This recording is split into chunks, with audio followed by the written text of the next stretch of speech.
안녕하세요, 닥터원입니다. 오늘은 당뇨가 있는 분들이 또는 당뇨는 없지만 당뇨를 예방하고 싶은 분들이 또는 지금보다 더 건강해지고 싶은 모든 분들이 먹으면 좋은 음식의 조건에 대해서 알아볼 겁니다. 이미 제가 올해 1월, 올해 3월에 두 번이나 200개씩 구매를 해서 이렇게 먹었었고요. 작년부터 해서 제가 꽤 많이 사 먹었기 때문에 거의 아침으로 매일 2개씩 먹고 중간에 병원 일로 이제 바빠서 밥 못 먹을 때 점심 때도 뭐 한 개씩 먹고 당뇨 환자 이제 지인분들이 있으면 제가 한 박스씩 선물도 하고 그렇게 하는 이제 요 제품을 오늘 한번 같이 소개를 해 드릴게요. 당뇨는 제가 생각하기에 가장 까다로운 병입니다. 일단 치료가 쉽지 않고요.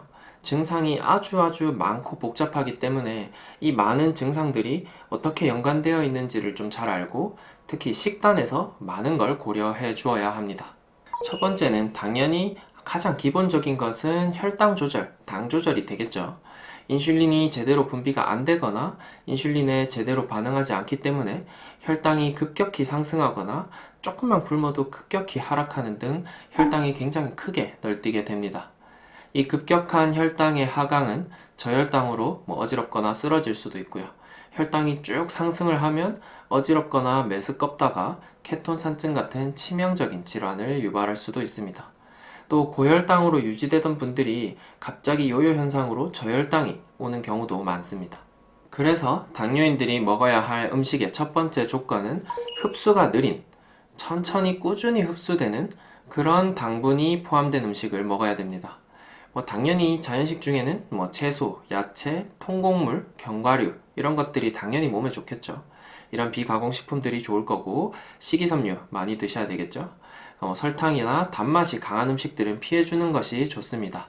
여기까지는 굉장히 당연한 얘기들이고요. 하지만 그렇다고 너무 탄수화물을 적게 드시면 당뇨 환자분들은 에너지 조절을 잘 못하기 때문에 금세 저혈당이나 아니면 반대로 케톤산증 같은 심각한 상황에 빠질 수 있거든요. 그래서 그 중간 적당히 혈당을 유지하는 것이 굉장히 어렵습니다. 제가 먹고 있고 추천하고 있는 이 당플레는 탄수화물이 22g 들어있는데 그 중에 식이섬유가 7g, 제로 칼로리인 알룰로스가 3g 이렇게 들어있어요. 그래서 아주 천천히 흡수되는 복합 탄수화물이 나머지 이제 12g 정도가 들어있겠죠. 설탕 같은 당분은 하나도 없습니다. 그래서 당뇨 환자들이 드시면 저혈당을 예방하면서도 급격한 혈당 상승에 대한 걱정은 줄이면서 공복감을 채우기에 아주 적합하죠. 당뇨를 예방하거나 당뇨인들이 고려해야 되는 음식의 두 번째는 싱거운 음식을 먹어야 됩니다. 싱거운 음식은 고혈압 때 먹는 거 아니야? 라고 말하시는 분들 당연히 있을 텐데요. 우리 고혈압 때 싱겁게 드세요, 짜게 드지 마세요 이렇게 말하잖아요. 하지만 혈압의 조절을 콩팥에서 한다는 사실을 꼭 알고 계셔야 됩니다. 우리 몸에서 혈압을 느끼는 센서가 바로 콩팥에 있습니다. 실제로 조절도 콩팥에서 많이 하게 됩니다. 나트륨이나 짠 것들을 많이 먹어서 내 몸이 짜지면 콩팥에서 나트륨을 많이 걸러서 내보내게 되고 수분이 부족하면 수분을 머금기도 하는 게 콩팥입니다.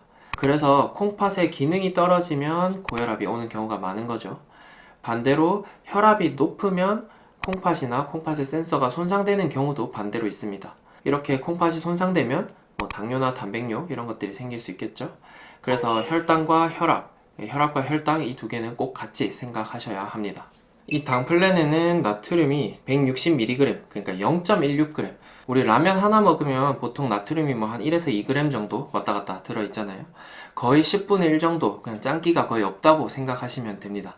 하루에 넉넉히 한 3, 4개 정도? 제가 많이 먹을 때 한 3개 정도 먹는데요.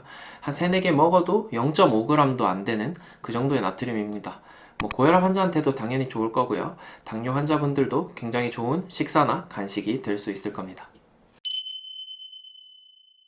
세 번째는 단백질을 넘치지 않게 드시는 것이 중요합니다. 이 단백질 자체는 소화를 하고 나서 우리 몸의 근육이나 온몸에 쓸 만큼 충분히 쓰고 이제 남은 것들은 독성이 있어요. 이게 콩팥에서 걸러지다 보니 콩팥의 부담이 상당히 많이 갈 수 있습니다. 그래서 당뇨가 조금 심한 분들, 그 다음에 콩팥 기능이 조금 떨어지는 분들은 단백질 제한을 하기도 하는데요. 그렇다고 단백질을 너무 적게 드시면 근육이나 몸의 필수 구성분들이 다 빠지면서 몸이 점점 허약해질 수도 있습니다. 그래서 너무 많지도 너무 적지도 않은 하루 권장량 정도의 단백질을 드시는 것이 굉장히 중요하고요.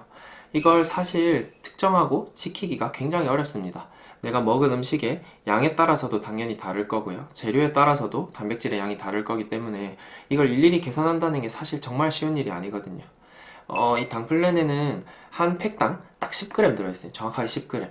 그래서 병원에서 원하는 만큼 단백질을 맞춰 먹을 수도 있고, 드시는 여러분들도 쉽게 내가 단백질을 이 정도 더 먹겠다 하면은 정해서 먹을 수가 있습니다. 실제로 병원에서도 당뇨가 심해서 식이 제한을 하는 분들은 이런 음료를 통해서 영양 성분을 조절하는 경우도 있습니다. 마지막으로 생각해야 할 것은 기름입니다. 우리는 기름 이렇게 하면 다 나쁜 걸로 생각하는데, 기름이라고 해서 무조건 나쁜 건 아닙니다.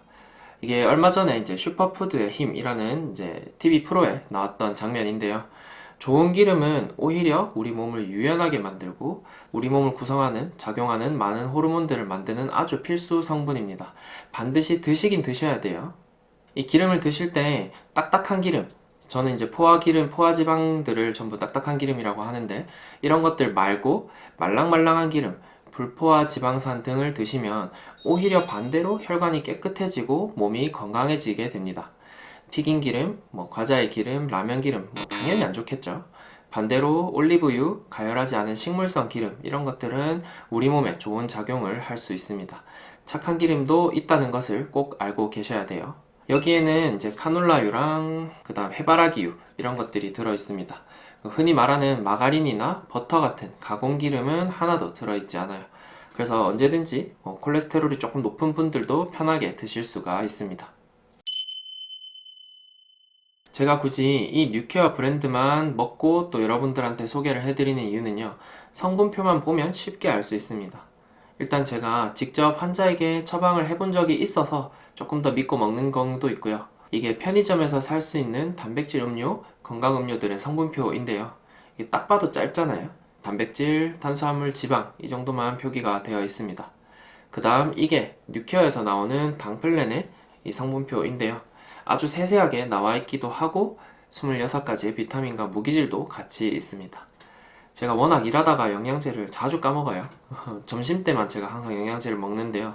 꾸준하게 이걸 먹으면서 까먹더라도 영양제를 굳이 더 챙겨 먹어야겠다 이런 느낌은 받지 못했습니다. 당뇨가 있어서 저혈당 때문에 중간중간 뭔가 먹긴 먹어야겠는데 뭘 먹어야 될지 잘 모르겠는 분들, 평소에 식사 중간중간에 허기를 느끼시는 분들, 너무 단 건 먹기 싫고 조금 건강한 걸 먹고 싶다 하시는 분들, 운동 전에 한 개씩 드시고 싶은 분들, 제가 봤을 때는 이제 이게 가장 최고가 아닐까 싶습니다.